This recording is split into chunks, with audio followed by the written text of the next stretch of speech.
Ce qu'on a vu, c'est la version pornographique, en quelque sorte, d'un phénomène qu'on retrouve dans toutes les cours d'école de France, que les jeunes appellent la hagra, qui consiste à harceler... Comment vous dites ? La hagra, H-A-G-R-A, qui consiste à harceler et à violenter un individu désigné comme bouc émissaire au sein du groupe.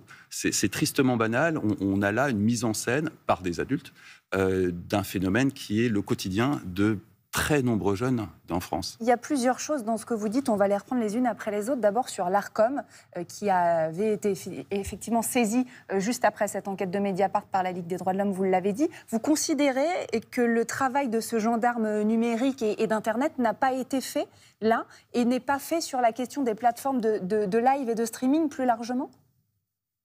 L'ARCOM a un rôle qui est plus politique. Là, on n'est pas du tout dans une dimension politique. Mais il y a des lois à respecter. Qu'est-ce qu'elles nous disent, les lois en France ? Est-ce que c'est normal qu'en France, on voit des contenus violents tels que ceux-là sur les réseaux en live ? Est-ce que la loi française le permet ? Vous devriez poser la question à un juriste, ça dépasse fondamentalement mes compétences.